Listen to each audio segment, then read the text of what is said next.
Hello guys, in today's video I talk about how to fix Telegram keeps stopping problem. So the answer is easy, just go to the settings and then scroll down to the apps section.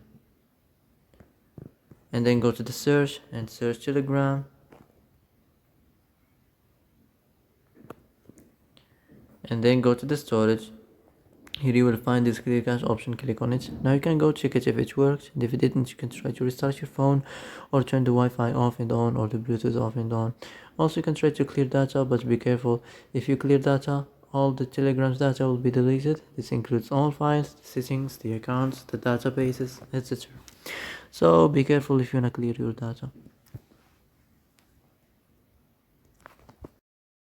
So that's it for today's video. I hope this is the answer you've been looking for. If you like this video, don't forget to like and subscribe, and see you in the next video.